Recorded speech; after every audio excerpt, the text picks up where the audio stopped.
ನಮಸ್ಕಾರ ಸ್ನೇಹಿತರೆ. ಜೀವನದಲ್ಲಿ ಸಾಧಕರ ಸಹವಾಸ ಮಾಡದಿದ್ದರೂ ಪರವಾಗಿಲ್ಲ, ಆದರೆ ಯಾವತ್ತೂ ಸಮಯ ಸಾಧಕರ ಸಹವಾಸ ಮಾಡಲೇಬಾರದು.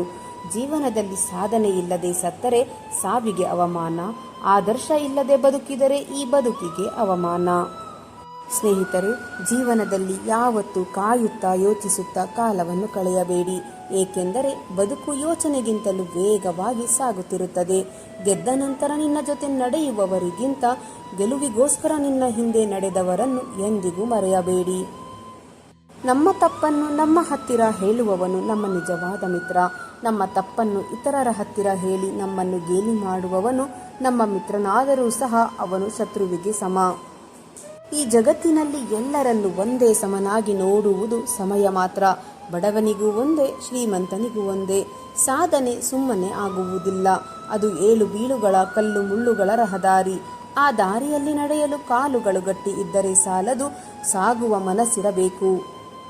ಸಾಧನೆಯ ಹಾದಿಯಲ್ಲಿ ಸೋಲುಗಳೆಂದರೆ ಊಟದಲ್ಲಿ ಸಿಗುವ ಕಲ್ಲಿನ ಹಾಗೆ. ತೆಗೆದಿಟ್ಟು ಊಟ ಮಾಡಬೇಕೇ ಹೊರತು ಊಟವನ್ನೇ ಬಿಸಾಕಬಾರದು. ಕೆಲವರಿಗೆ ಬೇರೆಯವರ ಕಾಲು ಎಳೆಯುವುದೇ ಕೆಲಸ. ಅದನ್ನೇ ಸಾಧನೆ ಎಂದುಕೊಂಡು ಬದುಕುತ್ತಾರೆ. ಆದರೆ ಅವರಿಗೆ ಗೊತ್ತೇ ಇರುವುದಿಲ್ಲ, ಬೇರೆಯವರಿಗೆ ಕೇಡು ಬಯಸಿ ಉದ್ಧಾರ ಆದವರು ಈ ಚರಿತ್ರೆಯಲ್ಲಿಯೇ ಇಲ್ಲ ಎಂದು. ಬದುಕಿನಲ್ಲಿ ಏನನ್ನಾದರೂ ಸಾಧಿಸಲು ಹೊರಟವರಿಗೆ ದಾರಿಗಳು ಗೋಚರಿಸುತ್ತವೆ. ಆ ಬಯಕೆ ಇಲ್ಲದವರಿಗೆ ಕೇವಲ ನೆಪಗಳು ಸಿಗುತ್ತವೆ. ನೆನಪಿಡಿ ಸ್ನೇಹಿತರೆ, ನೀವು ಹೇಳುವ ಒಂದು ನೆಪ ಸಾಧನೆಯ 100 ದಾರಿಗಳು ಮುಚ್ಚಿ ಹಾಕುತ್ತವೆ. ಮರದಿಂದ ಕೆಳಕ್ಕೆ ಬಿದ್ದ ಹೂವು ಮತ್ತೆ ಅರಳುವುದಿಲ್ಲ, ಆದರೆ ಬೇರುಗಳು ಗಟ್ಟಿಯಾಗಿದ್ದರೆ ಮತ್ತೆ ಹೊಸ ಹೂವುಗಳು ಹುಟ್ಟುತ್ತವೆ.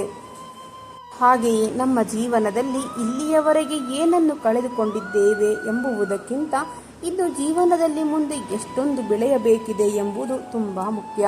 ಸಾಧನೆಯ ಗೆಲುವು ದುಡಿಯುವ ಕೈಗಳಿಂದ ಬರುತ್ತದೆ ಹೊರತು ಅಂಗೈನ ಅದೃಷ್ಟ ರೇಖೆಗಳಿಂದಲ್ಲ.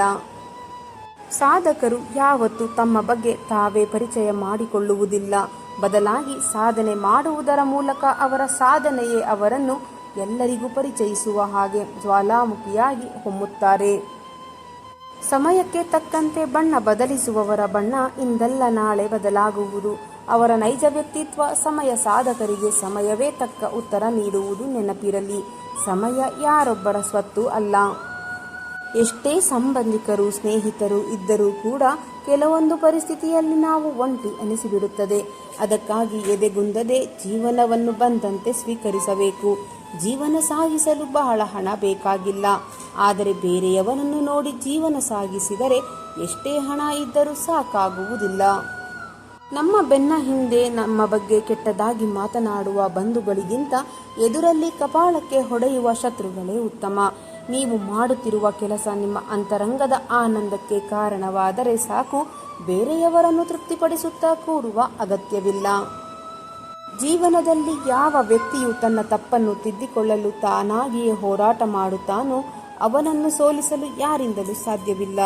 ಒಳ್ಳೆಯ ನಡತೆಯಿಂದ ನಮಗೆ ಯಾವುದೇ ಆರ್ಥಿಕ ಲಾಭ ಸಿಗದೇ ಇರಬಹುದು, ಆದರೆ ಅಂತಹ ಗುಣಕ್ಕೆ ಸಾವಿರಾರು ಮನಸ್ಸುಗಳನ್ನು ಗೆಲ್ಲುವ ಶಕ್ತಿ ಖಂಡಿತ ಇರುತ್ತದೆ. ಲಾಭ ನಷ್ಟವನ್ನು ಯಾವತ್ತೂ ಹಣದಲ್ಲೇ ಅಳೆಯಬಾರದು. ನಂಬಿಕೆ ಓದುವುದಕ್ಕೆ 3 ಅಕ್ಷರಗಳೇ ಇರಬಹುದು, ಆದರೆ ಅದನ್ನು ಸಂಪಾದಿಸುವುದು ತುಂಬ ಕಷ್ಟ. ಏಕೆಂದರೆ ಸ್ನೇಹಿತರೆ, ಅದು ಹಣಕ್ಕಿಂತಲೂ ದುಬಾರಿ. ಜೀವನದಲ್ಲಿ ಪದೇ ಪದೇ ಕಷ್ಟಗಳು ಬರುತ್ತಿವೆ ಎಂದರೆ ಹಣೆ ಬರಹ ಸರಿಯಿಲ್ಲ ಅಂತಲ್ಲ. ಮುಂದೆ ತುಂಬ ಒಳ್ಳೆಯ ದಿನಗಳು ನಮಗಾಗಿ ಕಾದಿವೆ ಎಂದು ಅರ್ಥ. ನೆನಪಿರಲಿ, ನಾವು ಎಲ್ಲ ವಿಷಯದಲ್ಲೂ ವಾದ ಮಾಡಿ ಗೆಲ್ಲುವುದಕ್ಕೆ ಆಗುವುದಿಲ್ಲ. ಕೆಲವು ಸಮಯದಲ್ಲಿ ಮೌನವಾಗಿದ್ದು ಬಿಡಬೇಕು. ನಮ್ಮ ಮೌನವೇ ಜಯವನ್ನು ತಂದುಕೊಡುತ್ತದೆ. ವಾದ ಪ್ರತಿವಾದದಿಂದ ಖಂಡಿತ ಉತ್ತರ ಸಿಗುವುದಿಲ್ಲ. ನಮ್ಮ ಒಂದು ಮೌನ 1000 ಪ್ರಶ್ನೆಗಳಿಗೆ ಉತ್ತರ ನೀಡುವುದು. ಏಕೆಂದರೆ ಮೌನಕ್ಕಿರುವ ಬೆಲೆ ಮಾತಿಗಿಲ್ಲ. ಬೇರೆಯವರಿಗೆ ಇಷ್ಟವಾಗಬೇಕೆಂದು ನೀವು ಬದಲಾಗಬೇಡಿ. ನಿಮ್ಮಷ್ಟಕ್ಕೆ ನೀವೇ ಬದಲಾಗಿ ಜೀವನವನ್ನು ನೀವು ಅಂದುಕೊಂಡಂತೆ ಬದುಕಿ. ಬೇರೆಯವರು ಊಹಿಸಿದಂತಲ್ಲ. ಸಮಯವು ಎಲ್ಲರಿಗೂ ಸಿಗುತ್ತದೆ ಜೀವನ ಬದಲಿಸಲು, ಆದರೆ ಜೀವನ ಪುನಃ ಸಿಗದು ಸಮಯವನ್ನು ಬದಲಿಸಲು. ಎಷ್ಟೇ ಕರೆದರೂ ಬರದೇ ಇರುವ ದೇವರನ್ನೇ ಮತ್ತೆ ಮತ್ತೆ ಪೂಜಿಸಿ ಕರೆಯುವಾಗ ನಮ್ಮಲ್ಲಿರುವ ಆತ್ಮವಿಶ್ವಾಸವನ್ನು ಸ್ವತಃ ನಾವೇ ಏಕೆ ನಂಬುವುದಿಲ್ಲ? ಆ ದೇವರ ಆಶೀರ್ವಾದ ಹಾಗೂ ಯಶಸ್ಸು ಖಂಡಿತ ಸಿಗುತ್ತದೆ. ಇಲ್ಲಿ ದೇವರನ್ನು ನಂಬಿ ಕೆಟ್ಟವರು ಯಾರೂ ಇಲ್ಲ. ನಿಮ್ಮಲ್ಲಿ ತಾಳ್ಮೆ ಇರಲಿ. ಓದು ಒಬ್ಬ ವ್ಯಕ್ತಿಯನ್ನು ರೂಪಿಸುತ್ತದೆ, ಚರ್ಚೆ ಆತನನ್ನು ಸಿದ್ಧಗೊಳಿಸುತ್ತದೆ, ಬರಹ ಪರಿಪೂರ್ಣ ವ್ಯಕ್ತಿಯನ್ನಾಗಿ ಮಾಡುತ್ತದೆ. ಟೀಕೆಗಳು ಸಾಯುತ್ತವೆ, ಕೆಲಸಗಳು ಮಾತ್ರ ಉಳಿಯುತ್ತವೆ. ವಿವೇಕ ಮಾತನಾಡುವುದು, ಆದರೆ ಜ್ಞಾನ ಅದನ್ನು ಆಲಿಸುವುದು. ಅದಕ್ಕೆ ಎಲ್ಲವೂ ಗೊತ್ತಿದ್ದು ಗೊತ್ತಿಲ್ಲದಂತೆ ಇದ್ದು ಬಿಡಿ. ಅರ್ಥ ಮಾಡಿಕೊಂಡು ಮುಂದೆ ಸಾಗಿ. ಅನುಮಾನಪಟ್ಟವರು ದೂರ ಹೋಗುತ್ತಾರೆ, ನಂಬಿದವರು ಜೊತೆಯಲ್ಲಿಯೇ ಇರುತ್ತಾರೆ. ಇಷ್ಟೇ ಜೀವನ. ನಿಮಗೆ ಯಾರಾದರೂ ಗೌರವ ಕೊಟ್ಟು ಮಾತನಾಡುತ್ತಾರೆ ಎಂದ ಮಾತ್ರಕ್ಕೆ ಅವರನ್ನು ಹೇಡಿಗಳು ಎಂದು ತಿಳಿದುಕೊಳ್ಳಬೇಡಿ. ಅದು ನಿಮ್ಮದೇ ಮೂರ್ಖತನದ ಲಕ್ಷಣವಾಗುತ್ತದೆ. ಕೆಟ್ಟವರ ಕೆಟ್ಟತನದ ಮಾತುಗಳಿಂದ ಅಲ್ಪ ಸ್ವಲ್ಪ ನಾಶವಾಗಬಹುದು, ಆದರೆ ಒಳ್ಳೆಯವರ ಮೌನದ ಹಿಂದೆ ಮಹಾವಿನಾಶವೇ ಅಡಗಿರುತ್ತದೆ.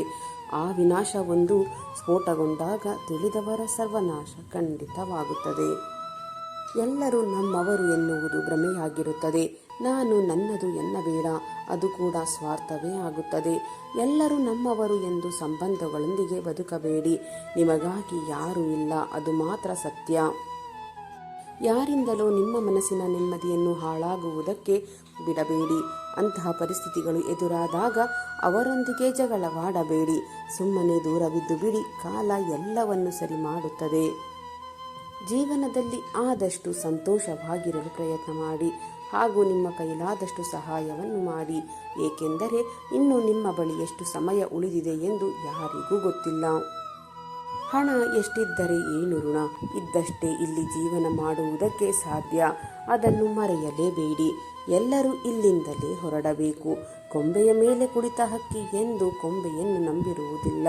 ಅದು ನಂಬಿರುವುದು ತನ್ನ ರೆಕ್ಕೆಗಳನ್ನು. ನಮ್ಮ ಬಲದ ಮೇಲೆ ನಮಗೆ ವಿಶ್ವಾಸವಿರಲಿ. ಮೋಸ ಮಾಡಿ ಸಂಪಾದಿಸಿದ ಹಣದಲ್ಲಿ ಸ್ವಲ್ಪ ಹಣ ಪುಣ್ಯದ ಕಾರ್ಯಕ್ಕೆ ವಿನಿಯೋಗ ಮಾಡಿದರೆ ಆ ಪುಣ್ಯದ ಫಲ ಮೋಸ ಹೋದವರಿಗೆ ಸೇರುತ್ತದೆಯೇ ಹೊರತು ಮೋಸ ಮಾಡಿದವರಿಗಲ್ಲ. ಮೋಸ ಮಾಡಿದವರಿಗೆ ಪಾಪದ ಫಲ ಕಟ್ಟಿಟ್ಟ ಬುತ್ತಿ. ನೆನಪಿರಲಿ ಸ್ನೇಹಿತರೆ, ಈ ಜಗತ್ತಿನಲ್ಲಿ ಸೋಲದೆ ಗೆದ್ದವರು ಯಾರೂ ಇಲ್ಲ. ಸೋತು ಗೆದ್ದವರು ಸಾಧಕರಿಲ್ಲ. ಜೀವನದಲ್ಲಿ ಯಾರು ಜೊತೆಗೆ ಇರುತ್ತಾರೋ ಇಲ್ಲವೋ ಗೊತ್ತಿಲ್ಲ, ಆದರೆ ನಾವು ಮಾಡಿದ ಪಾಪ ಪುಣ್ಯ ನಮ್ಮನ್ನು ಹಿಂಬಾಲಿಸದೆ ಬಿಡುವುದಿಲ್ಲ. ಉತ್ತಮ ಸಮಯಕ್ಕಾಗಿ ಕಾಯುವುದಕ್ಕಿಂತ ಸಮಯವನ್ನೇ ಉತ್ತಮವಾಗಿ ಉಪಯೋಗಿಸಿಕೊಳ್ಳೋಣ.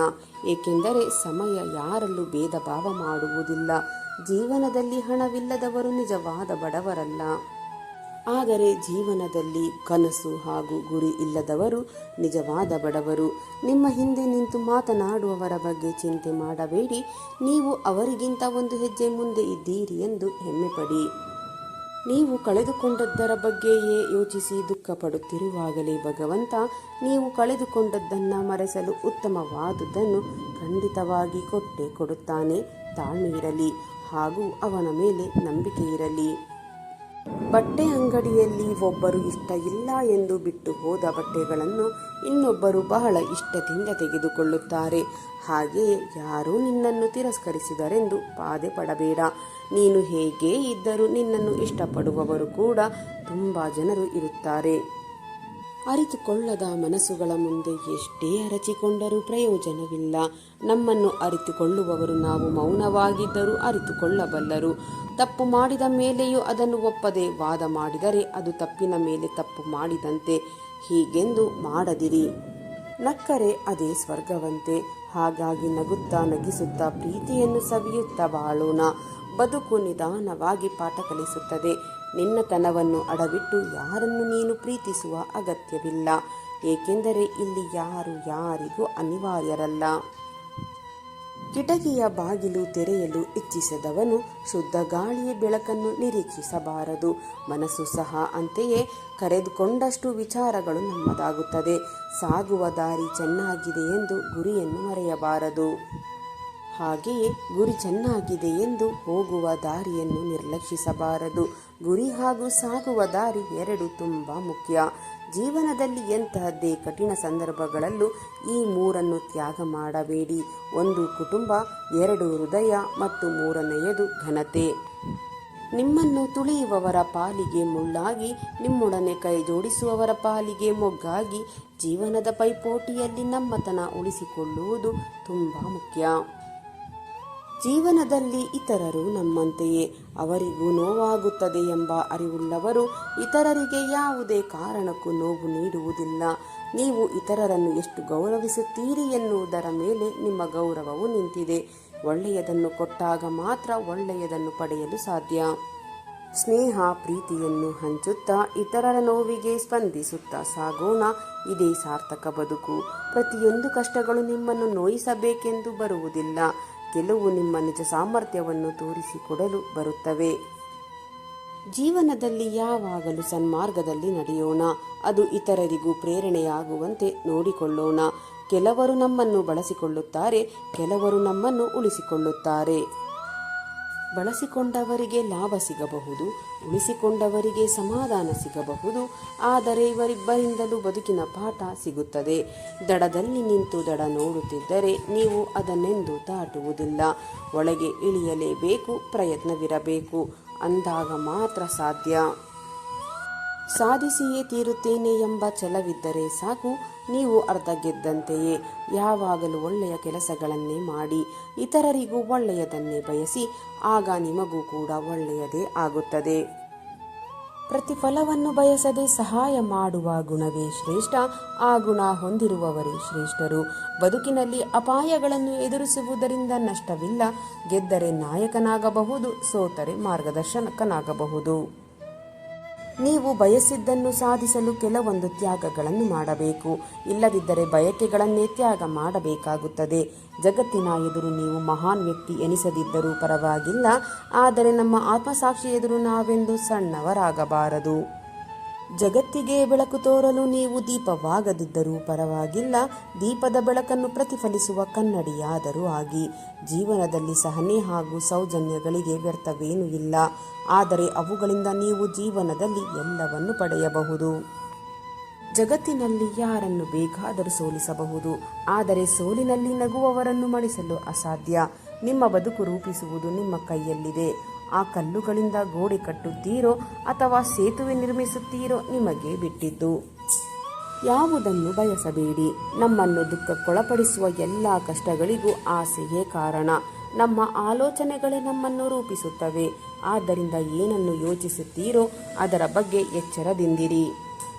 ಸ್ನೇಹಿತರೆ, ಇಂದಿನ ಈ ನನ್ನ ವಿಡಿಯೋ ನಿಮ್ಮ ಮನಸ್ಸಿಗೆ ಸ್ವಲ್ಪವಾದರೂ ಪ್ರೇರಣೆ ನೀಡಿದರೆ ವಿಡಿಯೋಗೆ ಒಂದು ಲೈಕ್ ಮಾಡಿ, ಶೇರ್ ಮಾಡಿ. ನಿಮ್ಮ ಅಭಿಪ್ರಾಯವನ್ನು ಕಾಮೆಂಟ್ ಬಾಕ್ಸ್ನಲ್ಲಿ ಹಂಚಿಕೊಳ್ಳಿ. ನನ್ನ ಪ್ರಯತ್ನ ನಿಮಗೆ ಇಷ್ಟವಾಗಿದ್ದರೆ ದಯವಿಟ್ಟು ಈಗಲೇ ನನ್ನ ಚಾನಲನ್ನು ಸಬ್ಸ್ಕ್ರೈಬ್ ಮಾಡಿಕೊಳ್ಳಿ. ಮತ್ತೆ ಮುಂದಿನ ವಿಡಿಯೋದಲ್ಲಿ ಇದೇ ರೀತಿಯ ಹೊಸ ಮೋಟಿವೇಶನಲ್ ಮಾಹಿತಿಯೊಂದಿಗೆ ಭೇಟಿಯಾಗೋಣ. ಅಲ್ಲಿಯವರೆಗೆ ಸಕಾರಾತ್ಮಕವಾಗಿ ಯೋಚಿಸಿ ಸಂತೋಷವಾಗಿ ಬಾಳಿರಿ. ಧನ್ಯವಾದಗಳು.